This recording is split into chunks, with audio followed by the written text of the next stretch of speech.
Olá amigos, vocês estão no canal Livros da Tuca, eu sou a Virgínia e hoje eu tô aqui para fazer a resenha de mais um livro maravilhoso da Agatha, um livro surpreendente chamado Os Trabalhos de Hércules, tá bom? Foi a nossa leitura de dezembro do canal e o nosso grupo resolveu se reunir somente no dia 15 de janeiro, devido a esse pequeno recesso de festas, muita gente viajando, não é mesmo? Então, vai aqui a resenha, tá bom? Para quem quiser assistir e depois nós vamos nos reunir para comentar. Eu acho que é um livro que precisa ser comentado e muito, porque tem muito a se aprender com esse livro, muito a se analisar, tá bom? Aguardem aí já já.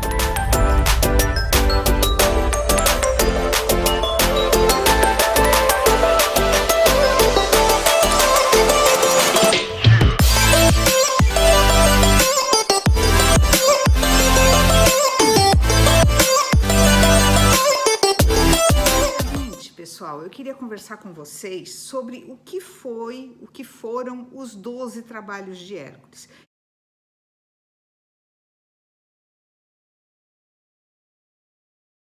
E quem foi Hércules, tá?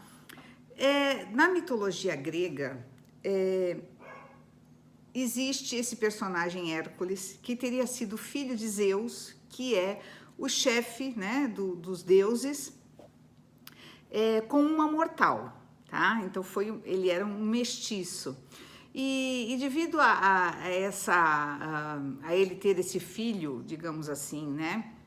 Dessa maneira, a esposa oficial de Zeus, que se chamava Hera, ficou com muita raiva, claro, e tentou matar o menino, enviando 2 serpentes para mordê-lo. E o menino, ainda bebê, conseguiu matar essas serpentes. Então ele era realmente especial.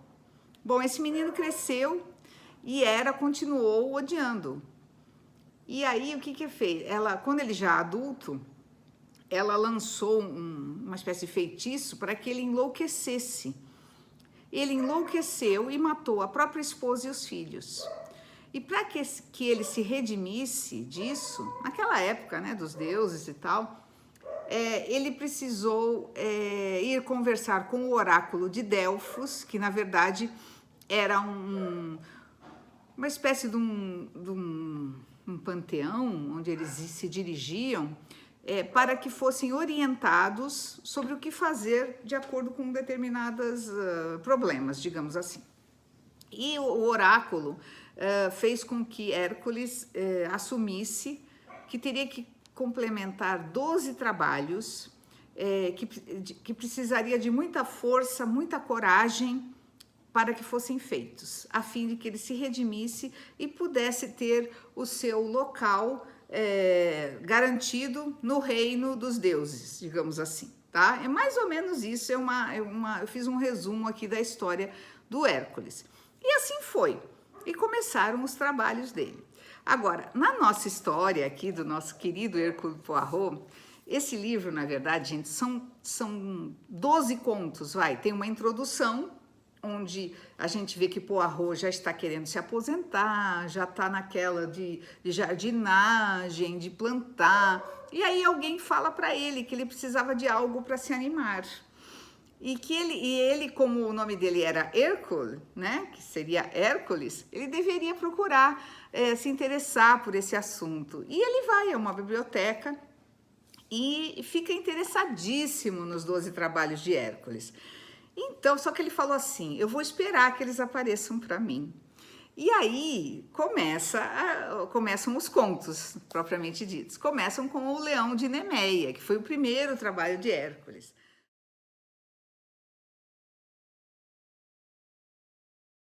Só que a nossa querida Agatha, ela trabalha com metáforas, sabe? E metáforas espetaculares, que se encaixam perfeitamente na mitologia. Então, no caso do Leão de Nemeia, ele é um cachorro piquinês. Então, vocês podem imaginar, mas era um cachorro piquinês bravo.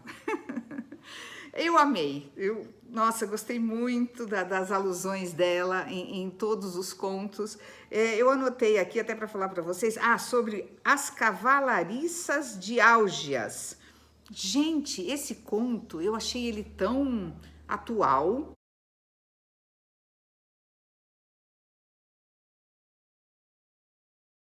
Porque ele mexe com política, tá? Então, a maneira que Poirot consegue contornar o problema da corrupção, o problema das coisas escondidas, eu achei sensacional. Sensacional. Muitos políticos estão precisando ler isso aqui, tá? Fica aí a dica. Também temos, o caso da Hidra de Lerna. Gente do céu,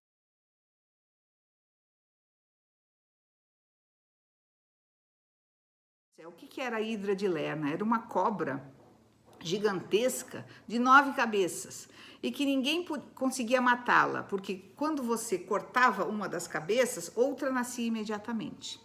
O único capaz de lutar com essa cobra e matá-la foi Hércules. E no nosso caso aqui foi Hercule Poirot.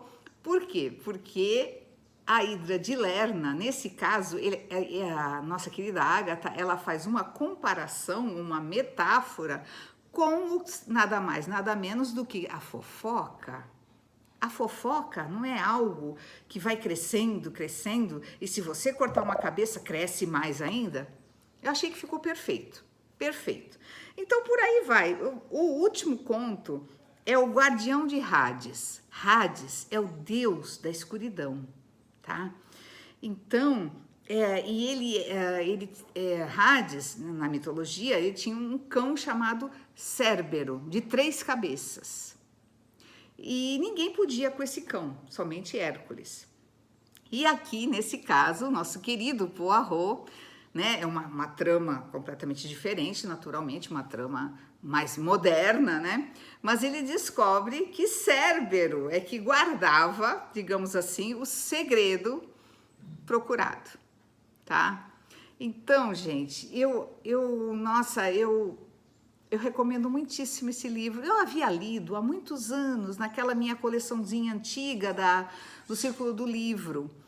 E não lembrava direito. Eu me lembro que na época eu fiquei muito impressionada, mas não lembrava, muitos anos, né? Eu era muito jovem. Então fiquei demais impressionada com essas histórias, são várias. Tem o detalhe, você também pode ler uma por dia, tá? Não é aquela coisa que vai seguindo, né? E vale muito a pena, como sempre, tá bom? Eu tô aguardando ansiosa o nosso encontro para discutirmos esses mitos de deuses e companhia, tá bom, gente? Obrigada por tudo, obrigada por estarem sempre aqui acompanhando. Não esqueçam de deixar o positivo se gostaram da minha resenha, comentem, compartilhem e se inscrevam no canal se ainda não forem inscritos, tá bom? Obrigada, gente, um beijo, tchau!